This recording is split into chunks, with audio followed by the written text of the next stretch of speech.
She's been trending all over social media platform. I mean, Twitter, Facebook, and Instagram.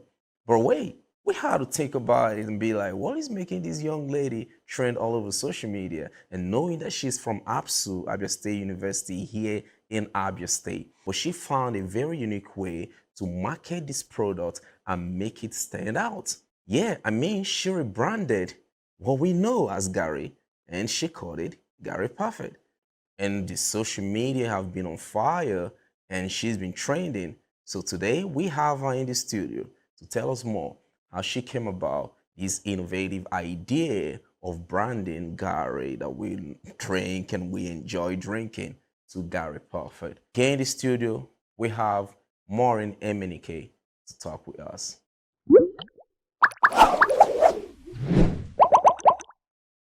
Hello, I'm Maureen Emenike and I'm on Rapid TV. Keep watching Rapid TV. Okay, my name is Emenike Maureen Noma. Yep. I'm 21 years old. Absolutely. I'm the second child out of 5 children. I'm from Amanko Ozuakoli in Bend, the local government area, Abia State. I recently graduated from Public Administration in Abia State University. I'm a writer and an entrepreneur. I've written 2 books so far, titled Goats in Business and 5 Sales Mistakes You're Making. I own 2 businesses as an entrepreneur, Me Foods and Me Essentials. Me Foods is a snack brand.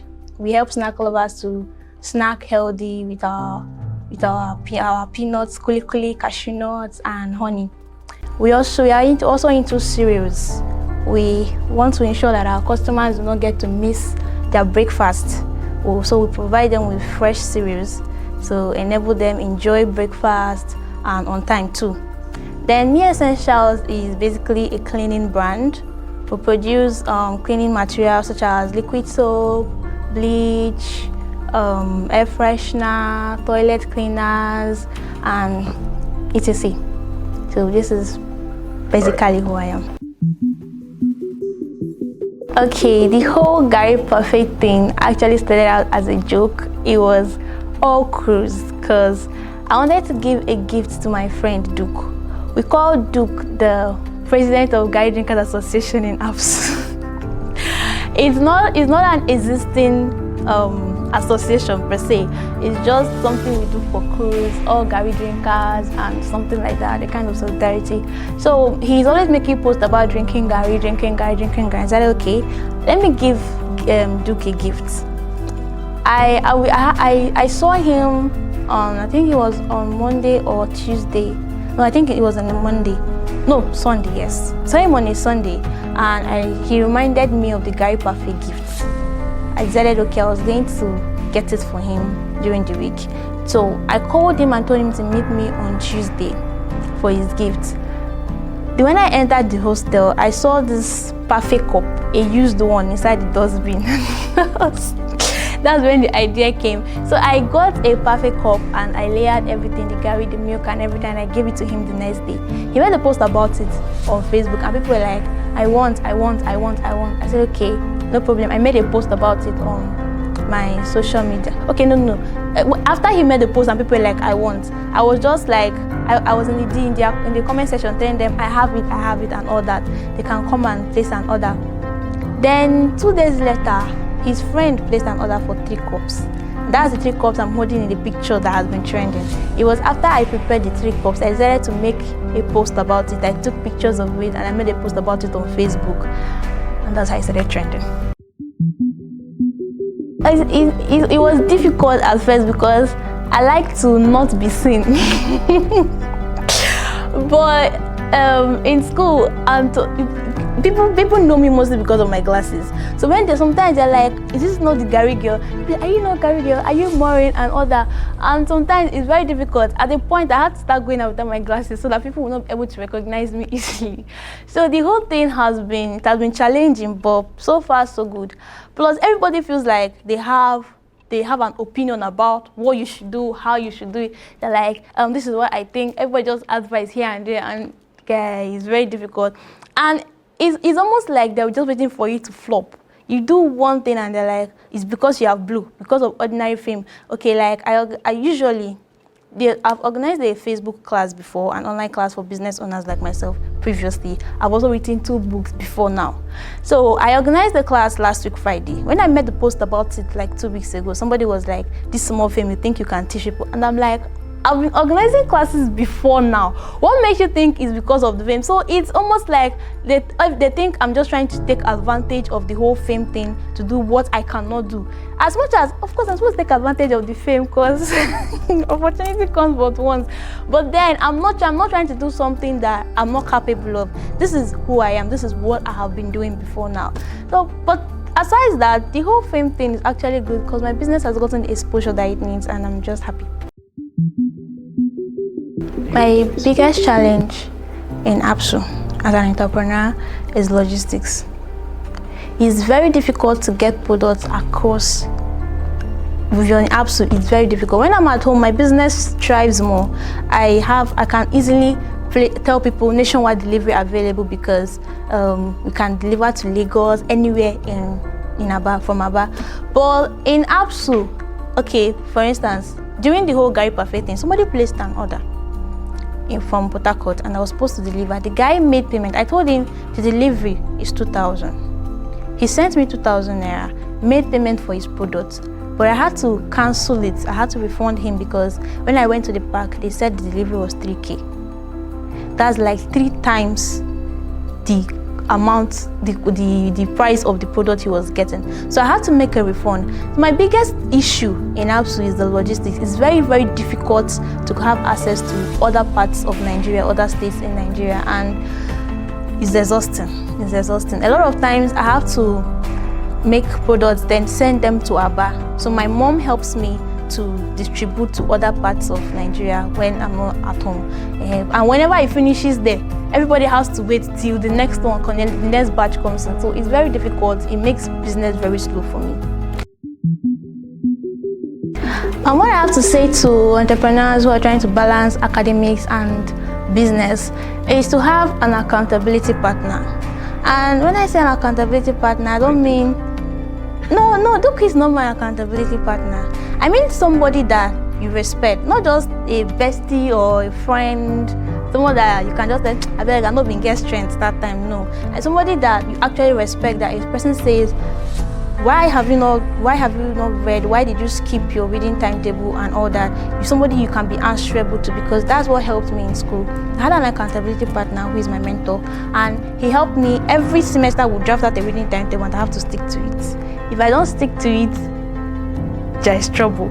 And also we have these goals every semester. So I have goals of how many A's I'm supposed to get per semester, and C is like a failure. So it was very difficult for me, but I had to stick to it. So I know that this is time for business and I'm using it for business. This is time for academics. If I have to use my academic time for business, then I know how to stay awake longer so I can cover up. Yeah, so plus why people find it very difficult to balance is because the passion is lacking on one side. Is that they are more passionate about academics than business, or they are more passionate about business than academics? So I think they should be able to balance the passion. Personally, I'm passionate about both business and academics. So you see people who love business more focus entirely on business and leave academics because they're like, school na scam. Exactly. So they're like, school na scam, and they are not working towards it. But if you're passionate about academics, if you're passionate about business at the same time, I'm sure you can find a way to make it work. No, school is not scam. School is not scam because there are some things that I've learned in school.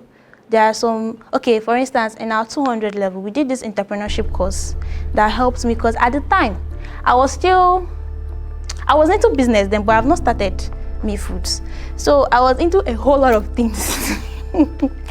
And it was from that course that I learned about unique selling proposition, UVP, unique value proposition, and all that. And it gave me this insight, it gave me the knowledge I needed when I was starting out Me Foods. That was what helped me to, okay, this is actually how you need to focus. It laid the foundation for the knowledge I needed when I started Me Foods. So school is not scam. There are some things that you learn in school and there are people that you meet in school. I met Duke in school, so school is not scam. Yes, Most definitely, you can make it without passing through the school system. Right now, is actually, if you pass through the school system and you don't have skills, you're going to be a failure, like a huge failure, because the Nigerian system is not really prepared for people who are passing through school without skills.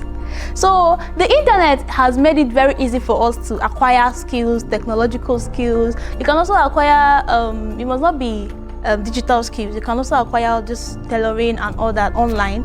You know how to bake and all that. So getting the skills, they are as important as it is for you to be invested in your academics.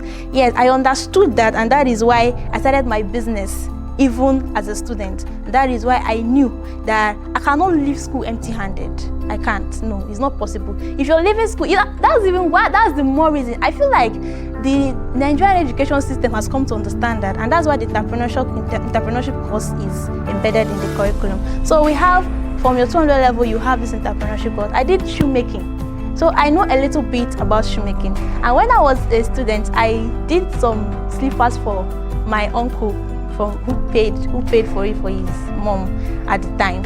I'm not doing now, but if I decide to go into shoemaking, if something happens tomorrow and I decide, okay, there's no job, MIFUs has failed, me essentials have failed, good, I'm going with my skill. Shoemaking is there for me. It's like a plan B. So the Nigerian system understands this, and that's why they have put the entrepreneurship course for you, so that you're equipped with skills, not just your certificate. I won't actually say some of them are lazy, because these people work hard to get clients.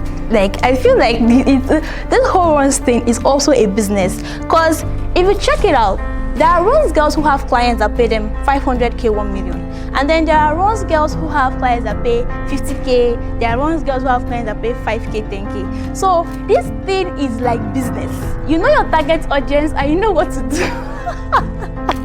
How did you say it's Nigerian?